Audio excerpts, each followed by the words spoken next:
প্রিয় দর্শক, আসসালামু আলাইকুম। আজকে সবাইকে ঈদ মোবারক। যে দীর্ঘদিন ধরে এই দেশের দেশপ্রেমিক সেনাবাহিনীর একটি অংশ, রাজনীতিবিদ, এখানে সেনাবাহিনীর আ আ অবসরপ্রাপ্ত কর্মকর্তারা আছেন। তারাও দীর্ঘদিন ধরে চেষ্টা করছেন। আমরাও বলে আসছিলাম যে বিষয়টি, এবং জি সবার আগে স্যার। ধন্যবাদ জানাই আন্তর্জাতিক অপরাধ ট্রাইব্যুনালের প্রসিকিউটর সহ যেসব বিচারকরা সেখানে আছেন।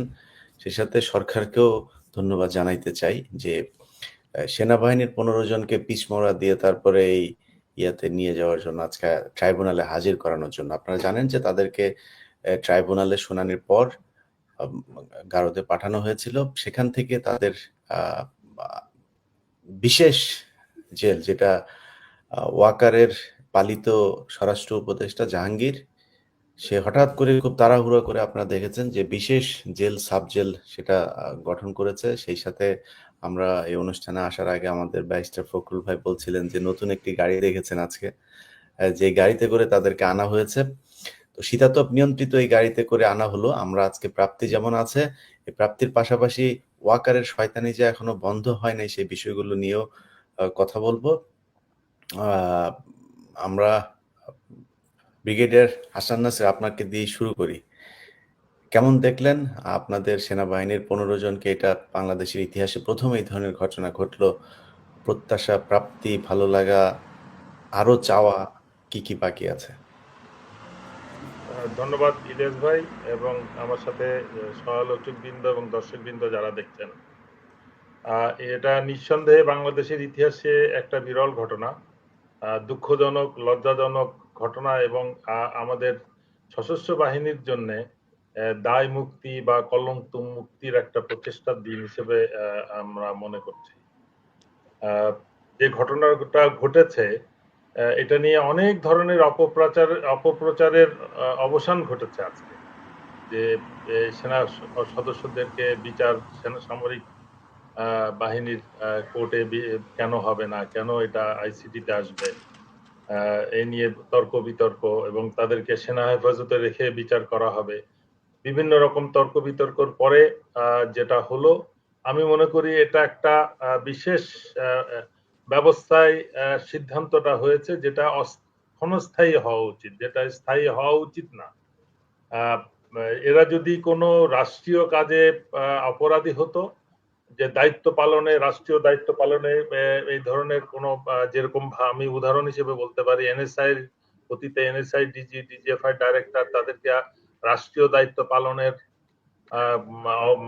বিভিন্ন ঘটনায় অপরাধী করে বিচার করা হয়। তাদেরকে নরমালি কয়েদি হিসেবে ট্রিট করে জেলে, আদালতে আনা নেওয়া করা হয় এবং জেলখানাতেও স্বাভাবিকভাবে তাদেরকে রাখা হয় কোনো রকম ক্লাস ছাড়া। এই পরিপ্রেক্ষিতে যে অপরাধে এই 15 জন অফিসারকে দায়ী করা হয়েছে, মানবতার বিরুদ্ধে অপরাধ, সুতরাং, এবং এটা সামরিক আইনের কোনো ধারায় বিচারের কোনো সুযোগ নাই। এই অপরাধটা তারা করেছে র্যাবে এবং ডিজিএফআই বা এনএসআই বা সেনাবাহিনীর বাইরে দায়িত্ব পালনকালে, এবং মানবতার বিরুদ্ধে অপরাধ, এবং এটার মামলা ফাইল হয়েছে ইন্টারন্যাশনাল ক্রাইমস ট্রাইব্যুনাল কোর্ট, যেটা অবশ্যই বাংলাদেশের যে কোনো জেলা বা পর্বত মানে কোর্ট বা সশস্ত্র বাহিনীর কোর্টের উপরে অবস্থান করে। সেই আদালতের দায়েরকৃত ওয়ারেন্টের আসামিদেরকে হাজির করতে সেনা কর্তৃপক্ষ, আমি মনে করি, একেবারে শেষ দিনে, শেষ সময়ে এনে হাজির করেছে, যেটা উচিত ছিল না। সে আন্তর্জাতিক ক্রাইমস ট্রাইব্যুনাল অ্যাক্টের যে পরিবর্তন নিয়েও যে প্রশ্ন করা হচ্ছে, সেটাও আমি অবান্তর মনে করছি। অতীতেও এই আইনের বিভিন্ন ব্যত্যয় ঘটনা হয়েছে, বিভিন্ন সময় পরিবর্তন করা হয়েছে। আইসিটির অ্যাক্টে যেটা হয়েছে, যেটা বলা যায় বিচারের নামে অবিচার, সে ধরনের কিছু হবে না বলেই এই আইনকে মানে সঠিকভাবে আন্তর্জাতিক মান যাতে হয়, সেই জন্য একজন ইন্টারন্যাশনাল কনসালটেন্ট লয়ারকে রীতিমতন আইসিটিতে রেখে তার অ্যাডভাইসে কাজটা করা হচ্ছে, যেটা আইসিটির আইনটাকে যেন সুষ্ঠুভাবে প্রয়োগ হয়। সেই পরিপ্রেক্ষিতে দায়েরকৃত ওয়ারেন্ট আমি মনে করি এটা সঠিক হয়েছে এবং তাদেরকে অন্যান্য যে কোনো ক্রিমিনালের মতন হাজির করলে সেটা স্বাভাবিক ছিল। এসি বাসে যেটা অলরেডি আলাপ হয়েছে, এটা স্বাভাবিক কোনো বিষয় নয়। এই বিশেষ ধরনের বাংলাদেশে একটাই বাস আমাদের নজরে আসছে। আর যেন এরকম বাস আমরা না দেখি বা অন্যান্য সকল আসামিদের মতনই যেন তাদেরকে ট্রিট করা হয়। এবং ক্যান্টনমেন্টে যেটা সাবজেল করে রাখা হয়েছে, আমি জানি না আরো যে বিচার কার্যক্রম চলছে সেখানে যদি নতুন কোনো আসামি হয়, সবাইকে ক্যান্টনমেন্টে এই সাবজেলে এই সীমিত এই বিল্ডিং এর কয়েকটা রুমে রাখা সম্ভব কিনা, তখন তাদের বিষয়ে কি সিদ্ধান্ত নেওয়া হবে, এই বিষয়গুলো আমি মনে করি আর বাংলাদেশের একটা স্ট্যান্ডার্ড রুলের আওতায় থাকা উচিত সবকিছু, এবং সবার জন্য যে আইন সমান, বিচার সমান, সেটাই প্রমাণ করা উচিত। কারণ আমরা জেলখানায় ইতিমধ্যে বিচারাধীন আসামি হিসেবে প্রধান বিচারপতিকে পেয়েছি এবং প্রধান নির্বাচন কমিশনার আছেন, মন্ত্রীরা আছেন, এমপিরা আছেন, আইজিপিরা আছেন, সেক্রেটারিজরা আছেন। তাদেরকেও যেভাবে বিচার প্রতিদিন আদালতে হাজির করা হয়, একইভাবে আমি মনে করি হাজির করা উচিত অন্য যে কোনো নাগরিকের মতো। আমি মনে করি যে যেটা শুরু হয়েছে এটা গ্রহণযোগ্য, তবে মোটেও সুষ্ঠু না, সঠিক না। তবে কোন অবস্থাতেই সেনাবাহিনীর কোনো সুযোগ ছিল না এদেরকে এই ট্রাইব্যুনালে হাজির না করার। আমি মনে করি যে সমস্ত প্ররোচনা ছিল, প্রভোকেশন ছিল, এগুলাকে ওভারকাম করে সেনাবাহিনী প্রধান সঠিক সিদ্ধান্ত নিয়েছেন এবং সেটা আরো দ্রুত হস্তান্তর করলে আরো বেশি ভালো হতো। ধন্যবাদ। জি, ব্যারিস্টার ফখরুল ইসলাম স্যার, আপনার আইনের কোনো ব্যত্যয় বলবো না, মানে পার্সিয়ালিটি দেখছেন কিনা আইন প্রয়োগের ক্ষেত্রে? তবে আজকে আমাদের আগের আলোচনার ধারাবাহিকতায় কথাটা বলি যে আমাদের ধারণা ছিল যে আদালতের চৌকাঠ পেরিয়ে তারা আসামি হবে, সেটা যে আজকে করেছে সেজন্য একদিক থেকে ভীষণ খুশি যে সেনাবাহিনী সার্বভৌমত্বের প্রতি, তার মধ্যে তাদের যে কিছু সংখ্যক এই রকমের অপরাধী তারা যে আজকে আদালতের চৌকাঠ পেরিয়ে আসামি হয়েছে, সেটা একটা ভালো দিক। পুরো সেনাবাহিনীকে তো আর দোষ দেওয়া যাবে না, কারণ সেনাবাহিনীর অনেক ভালো ভালো অফিসার হয়তো এখনো আছেন, নিশ্চয়ই আছে। তো যে কয়জন অপরাধ করেছেন, দুর্নীতিতে গুম কমিশন যাদেরকে পেয়েছেন তাদের নামে শুধু ওয়ারেন্ট ইস্যু করেছে ইন্টারন্যাশনাল ক্রাইমস ট্রাইব্যুনাল।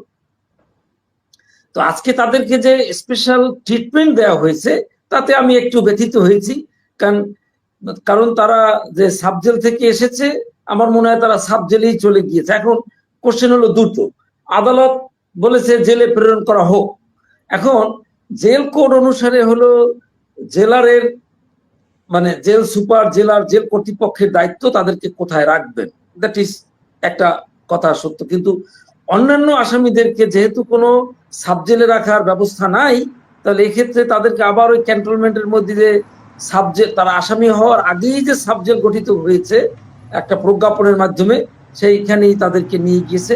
সেটা আমার কাছে ভালো মনে হয় নাই, কারণ তারা যদি কাশিমপুর বা কেরানীগঞ্জে থাকতো তাদেরকে কিন্তু তারা কিন্তু আইন অনুসারে, জেল কোড অনুসারে তারা এমনিতেই ডিভিশন পাবে।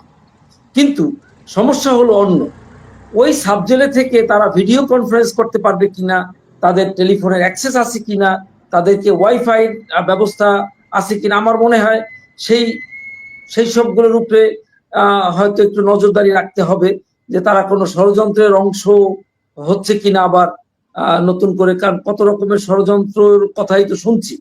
ফখরুল ভাই, এটা একটু ব্রিগেডিয়ার হাসান নাসির স্যার আপনি আছেন, মানে আমি যতটুকু জানতে পেরেছি যে তাদের ওইখানে ওয়াইফাই এবং ফোনও তারা ইউজ করতে পারবেন, সেখানে তাদের স্ত্রীরা প্রতিদিন তাদের খাবার দিয়ে আসতে পারবেন, স্ত্রীরা থাকতেও পারবেন, এরকমও শুনেছি। এই ডিসক্রিমিনেশনটা বন্ধ করার জন্য আজকে যে ইলিয়াস ভাই আলোচনা নিয়ে আসছেন, আমি খুবই খুশি যে একটা সময় উপযোগী কথা ধরেছেন। অন্য আসামিরা যারা ডিভিশন প্রাপ্ত আসামি, তাদের তো সেই ব্যবস্থা নাই, যারা তারা সবসময় ফোনের অ্যাক্সেস থাকবে অথবা ওয়াইফাই অ্যাক্সেস থাকবে, তারা ল্যাপটপ বা কম্পিউটার ব্যবহার করতে পারবে কিনা, তাদের বাসা থেকে প্রতিদিনের খাবার নিয়ে আসবে, এসব ব্যবস্থা যেহেতু অন্য কারো নাই, তো ওনাদেরকে সেই ব্যবস্থায় একটা বিশেষ ব্যবস্থার মধ্যে রাখা আমি মনে করি যেন এটা খুব দৃষ্টিকটু হবে এবং ডিসক্রিমিনেটরি, তাদেরকে মনে হবে যেন একটা প্রেফারেন্সিয়াল একটা ট্রিটমেন্ট দেওয়া হচ্ছে। আর ইন্টারন্যাশনাল ক্রাইমস ট্রাইব্যুনালস এর আপনার আগের সেই নুরেমবার্গ মিলিটারি ট্রায়াল থেকে আপনি দেখেন যে অন্য আসামিদেরকে যেরকমে রাখা হতো সেই রকমেরই রাখা হয়েছে। এইখানে বরং তাদেরকে নর্মাল জেলখানায়, ওই সাব জেল না বানিয়ে নর্মাল জেলখানায় পাঠিয়ে দেয়। আমি মনে করি যে সরকারের সেটা উচিত ছিল, যদিও এটা জেল কর্তৃপক্ষের একটা বিষয় থেকে যায়, থাকলেও এই ডিসক্রিমিনেশনটা একেবারে খুব মানে দিনের আলোর মতো পরিষ্কার, সেটি সঠিক নয় বলে আমি মনে করি আইনগতভাবে। জি, আমাদের হাসিনুর ভাই বোধহয় আজকে কিছুটা সমস্যা হচ্ছে, আমরা হাসিনুর ভাইয়ের অপেক্ষায় আছি। তার আগে কিছু কথা আপনাদের জানিয়ে রাখি যে আজকে গাজীপুরে একটা ঘটনা ঘটেছে। ইসকন রিসেন্টলি বেশ কয়েকটা গুপ্ত হত্যা ঘটিয়েছে। তারা খুব গোপনীয়ভাবে তাদের কার্যক্রম পুরোদমে তারা চালিয়ে যাচ্ছে। এই পর্যন্ত এই গত 2-3 দিনের ভিতরে 2 জনকে তারা গুম করেছে। তাদের আজকে একজনকে, সে বাসা থেকে বের হয়েছে, তারপর থেকে তার ফোন বন্ধ, তাকে খুঁজে পাওয়া যাচ্ছে না। সে 1 দিন আগে বা 2 দিন আগে একটা মাদ্রাসায় গিয়ে সেখানে ইসকনের বিরুদ্ধে কথা বলেছিল। আজকে একজন ইসকনের বিরুদ্ধে এক জায়গায় কথা বলেছে, সেইখানে সেই প্রতিষ্ঠানে গিয়ে জিজ্ঞেস করা হয়েছে উনি কোথায় থাকেন, উনি কে, এইভাবে তার বিচার, এই মানে খোঁজ জানতে চাওয়া হয়েছে। তো সরকারকে বলবো, ইসকন, আমরা সেই 2018-19 সালে এই বিষয়গুলো বলেছিলাম, কিন্তু সরকার কিংবা বাংলাদেশের মানুষও বোধহয় এটা নিয়ে খুব বেশি সিরিয়াস না। আমাকে যদি কেউ জিজ্ঞেস করে যে ভাই আপনি দেশে গেলে আপনার জন্য কি থ্রেট মনে করেন কিনা, আমি বলেছি যে আমি দেশে গেলে আমার জন্য একমাত্র সবার আগে যদি থ্রেট কাউকে মনে করি সেটা হচ্ছে ইসকন। এদের কতটুকু ক্ষমতা, কতটুকু এদের প্রভাব দেশের ভেতরে, এটা হয়তো আমরা খালি চোখে দেখা অসম্ভব। এই আমরা যাদেরকে গুমের কথা বলি, এরকম এই গুমের সাথে অনেক আলেমের গুমের সাথে ইসকন জড়িত, সেটা হয়তো আমরা জানিও না।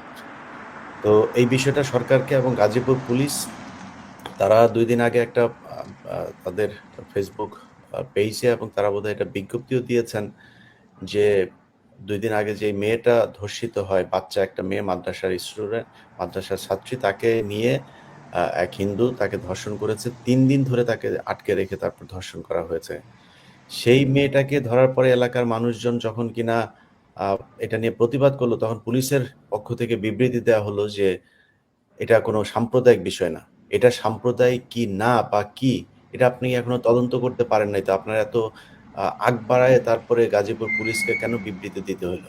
এটা সাম্প্রদায়িক, এবং হিন্দুরা এটা খুব সুকৌশলে, খুব কি বলবো, পরিকল্পিতভাবে মুসলমান মেয়েদেরকে তারা তাদের নাম গোপন রেখে তারপরে তাদের সাথে সম্পর্ক করছে, শারীরিক সম্পর্ক করছে, তাদের সাথে তাদের গর্ভে বাচ্চা দিচ্ছে, তারপর তারা পালিয়ে যাচ্ছে।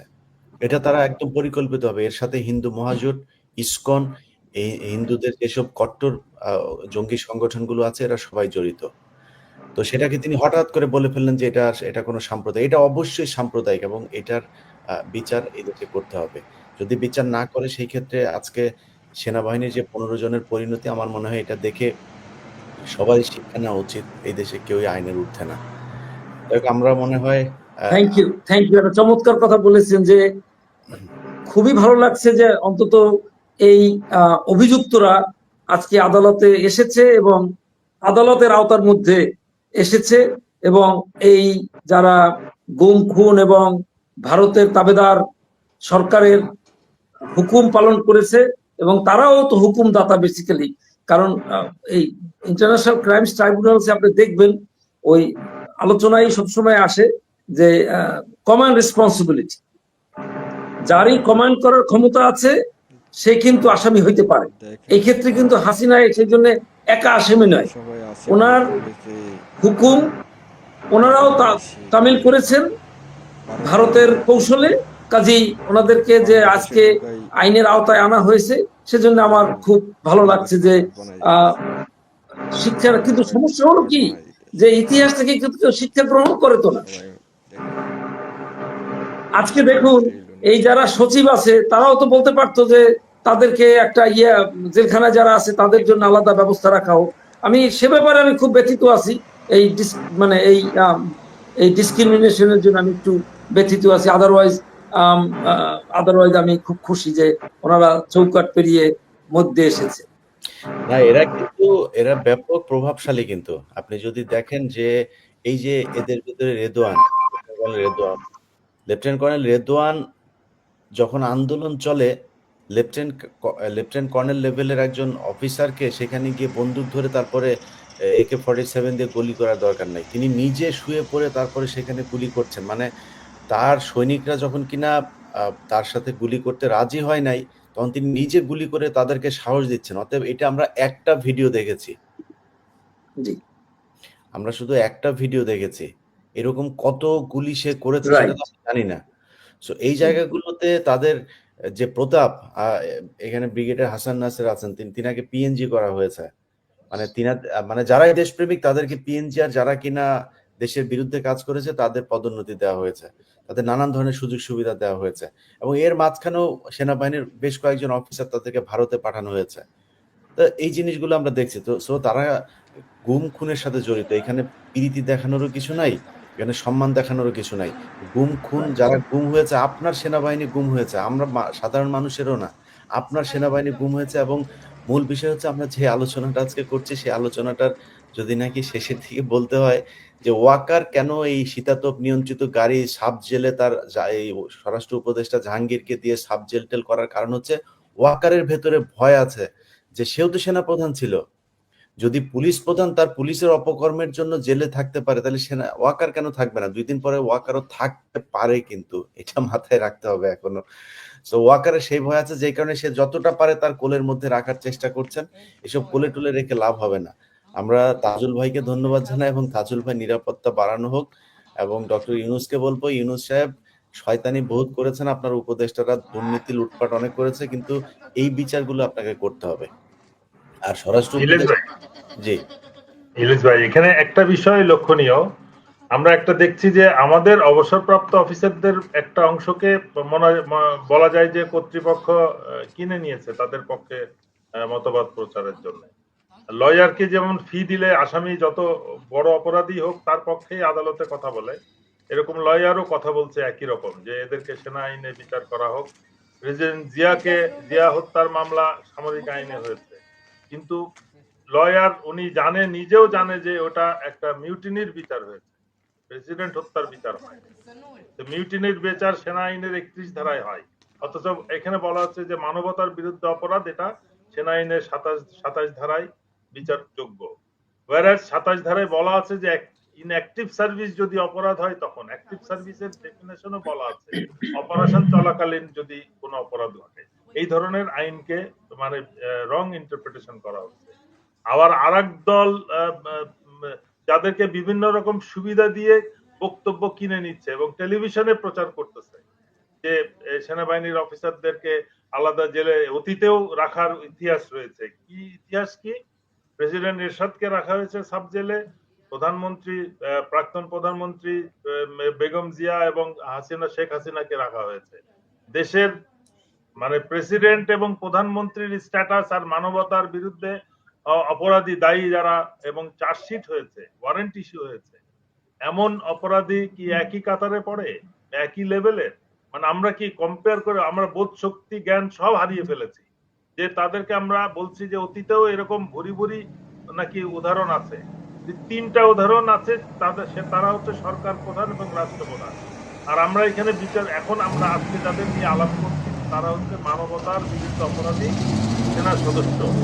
হইতে পারে তার মধ্যে কিছু সিনিয়র অফিসার ইনভলভ আছে, কিন্তু জেলখানায় যে রিপোর্ট করার পরে তারপরে জেল কর্তৃপক্ষ ক্লাস ডিভিশন ডিক্লেয়ার করে, তাহলে আগের থেকে ডিভিশন পায় কি করে, সেটা আমার প্রশ্ন। তার মানে এখানে অনেকগুলো আইনের ব্যত্যয় ঘটাচ্ছে স্বরাষ্ট্র মন্ত্রণালয়। এগুলোকে মনে রাখতে হবে যে আইন সবার জন্য সমান কথাটা সঠিক না। Everybody is equal in the eye of law, but some people are more equal, যেটাই প্রমাণ করতেছে আজকে স্বরাষ্ট্রমন্ত্রী। এই জিনিসটা বুঝতে হবে। এবং এটা একটা খারাপ উদাহরণ সৃষ্টি করছে। অপরাধ যদি হয়ে থাকে, যে ধরনের অপরাধ হয়েছে, এবং আনফরচুনেটলি যে 2টা গুমের মামলার আসামি তারা, তার মধ্যে একজন হচ্ছে সেনাবাহিনীর প্রাক্তন অফিসার, তিনটা মনে হয়, তিনটা মামলা। বাট এর মধ্যে একজন তো ব্রিগেডিয়ার আজমি, তাহলে সেনাবাহিনী হ্যাঁ অফিসারের তারা অপরাধ করছে, তাই তো। তার কি অবস্থায় তারা রাখছিল? তার ক্লাস, ব্রিগেডিয়ার আজমির ক্লাস কোথায় ছিল যখন তাকে গুম করা হয়েছে? হাসিনের ক্লাস কোথায় ছিল? তার ডিভিশন প্রয়োজন ছিল না? ব্যারিস্টার আরমান না, যারা গুমের ভিকটিম, হুম্মাম কাদের চৌধুরী আমার কত ঘনিষ্ঠ আপনারা জানেন। ব্যারিস্টার আরমান আমার কলিগ এবং আমার সঙ্গে খুব সম্পর্ক ভালো। ব্রিগেডিয়ার আজমি আমার সঙ্গে চমৎকার। এই তিনজনের কথাই যদি আপনি শুধু ধরেন, ফখরুল, আমি ব্যক্তিগত সম্পর্কের কথা বলছি না। না না না, সেটা বলছি না, মানে আমি যাদেরকে চিনি না, যাদেরকে চিনি তাদের অ্যাগনিটার কথা বলছি, তারা কি রকমের ফিল করেছে সেটা কথা বলছি। নাগরিক হয় তার অ্যাগনিও তো আপনার অ্যাগনি হইতে হবে। এক্স্যাক্টলি, আমি সেটাই বলছি যে এর বাইরেও আজকে ফেসবুকে দেখলাম একটা বাচ্চা মেয়ে কান্নাকাটি করছে যে তাহলে এই 5ই আগস্ট আমার বাবাকে তো ফেরত দিতে পারে নাই। মানে আমার খুব খুব খারাপ লাগছে, কারণ আমার বড় সন্তান ও কন্যা সন্তান। তো সে বলছে যে তাহলে 5ই আগস্টের পরে তার ধারণা ছিল যে তার বাবা ফেরত আসবে, তার বাবা তো আসে না, এর অর্থ যে তার বাবা হয়তো দুনিয়ায় নাই। এই কথা বলে খুব কান্নাকাটি করেছে দেখলাম ফেসবুকে আজকে। খুব খুব খুব ব্যথিত হয়েছি স্বাভাবিকভাবেই। আমার অবস্থা তো সেরকম হইতে পারতো, প্রায় সেরকমের অবস্থায় গিয়েছিলাম। হাউবার, তো কাজেই যারা মানবতা বিরোধী অপরাধে অভিযুক্ত তাদেরকে স্পেশাল ট্রিটমেন্ট দেওয়াটা ঠিক হয়নি। আমি যদিও সার্বভৌমত্বের প্রতীক সেনাবাহিনীকে অ্যাজ এ হোল দোষ দেওয়ার কোনো বিষয় নাই, এর মধ্যে যারা দুষ্কৃতিকারী এদের যেন, আমার একটা সন্দেহ হচ্ছে কি যে আমরা এই বিচার দেখতে পারবো কিনা কমপ্লিটলি, না অন্য কোনো ভাবে আবার বাধাগ্রস্ত হবে। ইলিয়াস ভাই সেটার ব্যাপারে একটু আলোচনা করতে পারেন যে আর কিভাবে বাধাগ্রস্ত হইতে পারে, সেইটার আইনগত বিষয় আমাকে জিজ্ঞাসা করতে পারেন যদি মনে করেন। যেমন আপনি বলেছেন যে আর্মি অ্যাক্টে 27 ধারায় এইটা একজন ওই মেজর সাহেব বলেছেন, তার এই ইন্টারপ্রিটেশন কোনোভাবেই সঠিক নয়। কারণ মানবতা বিরোধী অপরাধের জন্য এই ট্রাইব্যুনাল গঠিত হয়েছে এবং সবচেয়ে ভালো ব্যাপার 73 সালের পরে এই আইনটা তো 73 সালে 20 জুলাই পার্লামেন্ট পাশ করেছে। তো এর পরে মানবতা বিরোধী অপরাধ যারা করেছে তাদের বিচার আমরা সম্পূর্ণ হয়েছে এটা দেখতে চাই। এইটি হলো সহজ কথা, আমরা যাতে এখান থেকে সবাই শিক্ষা গ্রহণ করে যে কোনো বাহিনীতে আপনি যতই পাওয়ারফুল হন না কেন, যাতে এইরকমের একটা অপকর্ম করার দুঃসাহস কেউ বাঁচতে পারে সেটা ভারতের বুদ্ধিতে হোক, শেখ হাসিনার বুদ্ধিতে হোক, যার বুদ্ধিতে যাতে সে না করে।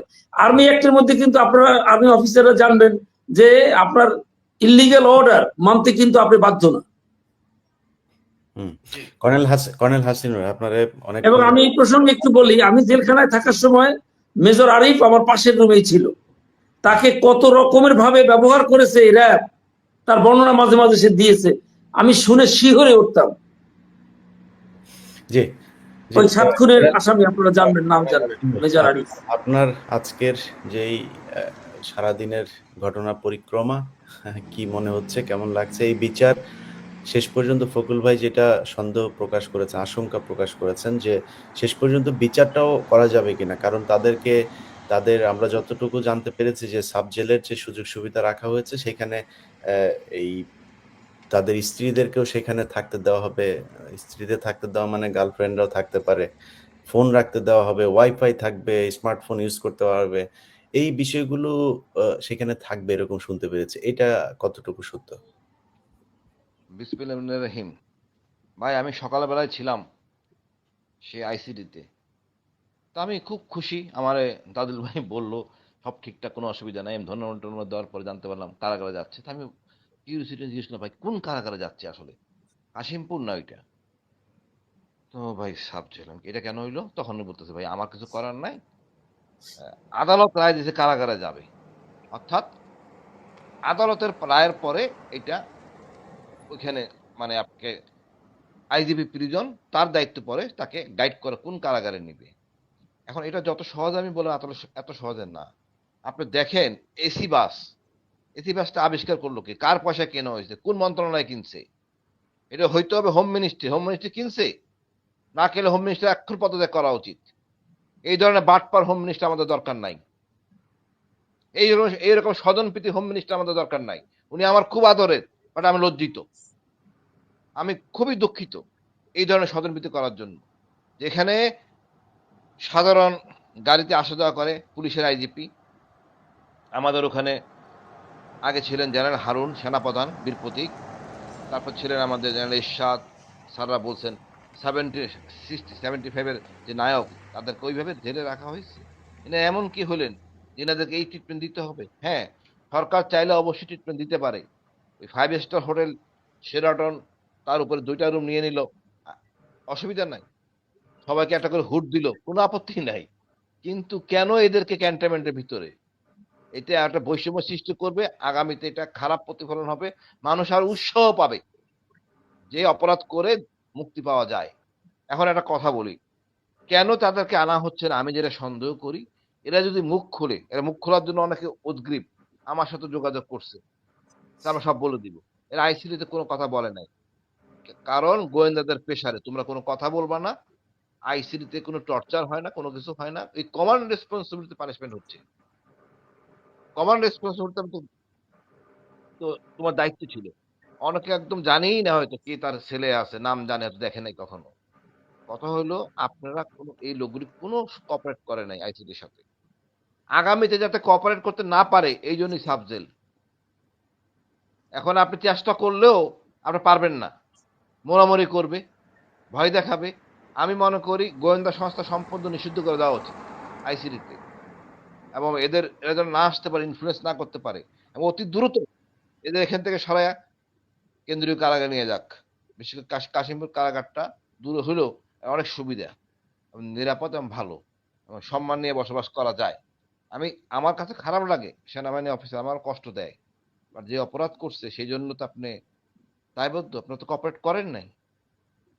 এরপর হলো আপনার বাসের কথা বললাম, সাবজেল করা এটা দায়িত্ব সম্পূর্ণ হোম মিনিস্টারের, অর্থাৎ ডক্টর ইউনূস এখানে জড়িত। এটা একদিনে হয় নাই, এর সাথে ডক্টর ইউনূসও কম বেশি জানেন। উনি হয়তো ভাবক মানুষ, জ্ঞানী মানুষ, ঠিক আছে, অসুবিধা নাই। তা আমরা এইখানে কৃতজ্ঞ হয়ে যাই যে এদেরকে জেলে আদালতে আনা হয়েছে। মানে বাঙালি আমরা কোন পর্যায়ে, এতে প্রশংসা করতে করতে শেষ। নিঃসন্দেহে এটা অনেক দাবিদার, অনেক কিছু, কিন্তু এই প্রক্রিয়া চালাতে গেলে, সত্য ঘটনা উদ্ঘাটন করতে গেলে আপনাকে অবশ্যই সাবজেল থেকে সরাইয়া মূল কারাগারে নিতে হবে, কারণ এখানে বৈষম্য করা যাবে না। এবং ওই যে সন্দেহ করতেছেন বিচার হবে কিনা, অবশ্যই বিচার হবে না। কিভাবে হবে? আমরা যেভাবে মারামারি শুরু করেছি রাজনীতিবিদরা সনদ নিয়া, তাতে স্কোপ দিচ্ছি আরো কিছু বোম ফুটবে, গোলাবাজি হবে, তখন আমন্ত্রণ জানা সেনাবাহিনী আপনি টেক ওভার করে, তাতে থেকে মাফ করে যাবে, মাফ করে দেওয়ার স্কোপ করা হবে। আমরা চাই না কোনো রকম বৈষম্য হোক, কোনো পথে রাজনীতি চলবে। বাট লজ্জা লাগে কি ভাই, যে লোকগুলি কোনো কাজ করে না এই 5ই আগস্টের জন্য, জুলাইয়ে, এরা এখন গণমতের মাল খাওয়ার জন্য মানে পাগল হয়ে গেছে, কে কোনটা খাবে, কোন মন্ত্রণালয় নিবে। এই জন্য কি এত লোক রক্ত দিছে? না, এই নেতাদের ছেলে মেয়ে মাঠে ছিল? কেউ তো ছিল না। এরাই এখন হালুম হালুম করতেছে, কি খাবে? এরাই এখন বাটপাড়ি কথা বলতেছে। এই যে আমাদের বিএনপির এক নেতা বলতেছে সেনাবাহিনীর মানে ভাবমূর্তি, মানে মোরাল ভেঙে পড়বে। অসম্ভব। এদেরকে ওখানে রাখলে আরো মোরাল ভাঙবে, বের করে দিলে মোরাল শক্তিশালী হবে। এই অথর্ব জেনারেলদের আমাদের দরকার নাই। আপনারা ভালোবাসেন, দণ্ড হোক, পরে পুনর্বাসন করেন, অন্য জায়গায় আপত্তি নাই, বাট সেনাবাহিনীতে রেখে সেনাবাহিনীকে ধ্বংস করেন না। আর কেউ যদি খোয়াব দেখেন হাসিনা আসতেছে, কিচ্ছু করার নাই, দুঃখিত, তাহলে অন্য কিছু রক্তারক্তি হবে। এখন অনেক লোক আছেন আইনে হাতে আসবেন, এক দুদিন না, চেনার কথা ভুলে যেতে হবে। হ্যাঁ, এখনো খোয়াব দেখে রে ভাই, না দেখলে এই কাজটা করে। সেনাবাহিনী উচ্ছিল উৎসাহ নিয়া এদের বাইনে ধরে দেই। একজন তো পলাইয়া গেছে, কোন পর্যায়ে গেলে 4জন জেনারেল ডিজিএফআই ভারতে আশ্রয় নিছে। এই আমাদের শিক্ষা, এই আমাদের প্রশিক্ষণ, এই আমাদের দেশপ্রেম, আবার এই সব ইংরেজি বলে বসে বসে আমরা। এদেরকে কি করা উচিত আমি জানি না। মানে আগামী দিনে যে কথা বলবে সেনাবাহিনী সেই স্পেস রাখে নাই। আর এই সাবজেল কইরা আরো স্পেস বন্ধ করে দিছে। কোন মুখে কথা বলবে একজন জেনারেল বাইরে আইসা? লজ্জা করা উচিত। এই ডিজিএফআইটাকে নষ্ট করে দিছে। এটাকে সংস্কার করার জন্য নিজের আগে আসা উচিত। হাসান নাসির স্যার আমরা বহু চেষ্টা করছি সেনাবাহিনী সংস্কার করার জন্য, এনারা করতে দেন নাই। আমরা তখন বলতেছিলাম এনারাই সাফার করবে। আমি মনে করি এখনো সময় এখন আছে ডক্টর এখন ইউনূস। আপনারা সকলে বলুন, যাতে রাজনীতিবিদরা নিজেদের মধ্যে এত দ্বন্দ্ব সৃষ্টি করে অন্য কাউকে সুবিধা দিয়ে না বসে। ইউনূস সাহেব এত একটা ভালো মানুষ, পৃথিবী না না বিখ্যাত না ভাই, মানুষ, তার আশেপাশে যে উপদেষ্টা উনি রেখেছেন, ইউনূস সাহেবের ব্যাপারে আমি খুবই আশাবাদী। I salute him for many reasons. কিন্তু তার ভাই আশেপাশের উপদেষ্টাদের ব্যাপারে যে শুনি মাঝে মাঝে, তাতে তো খুব লজ্জিত হওয়ার একটা বিষয়। আহ, এবং উনি তাদের কিছু কাটছাট করেন না কেন এতদিন, আমি জানি না আসলে। না, ওনার অনেক দুর্বলতা আছে। ওনাদের উপদেষ্টা করিয়েছে, এনাদের কি সমস্যা জানি না। এনাদের অবশ্যই এই সমস্যা না, ওনাদের উপদেষ্টা উচিত ছিল প্রতি মাস তার ব্যাংক হিসাব দেওয়া। হিসাব দেখো ভাই, কোন লক্ষ্য দেখছেন সদস্য করেন। আমাদের কোনো শিক্ষা হয় নাই। আমাদের বছর হাসিনা মানে হাসিনার ঘষা খেয়ে আমরা শিক্ষা পাইনি। আমাদের আরো দরকার। এই ছাত্ররাও ভুল করছে রাজনীতি করে, পেশায় গ্রুপে থাকতো, সব কটা সোজা করা যাইতো। তারপরে আমি মনে করি আমরা আশাবাদী, ইনশাল্লাহ আমরা প্রেশার ক্রিয়েট করব যাতে এই কাজটা না করে। সেনা প্রধানের দায়িত্ব ছিল আসলে এগুলি না করা। এই করে বিতর্কের সৃষ্টি করছেন। প্রতিদিনই এটা নিয়ে হবে কথাবার্তা। আমি বলবো সবাইকে, যারা কথা বলেন কথা বলবেন, বৈষম্য যেন বিচারে না থাকে, তাহলে এটা জুলুম।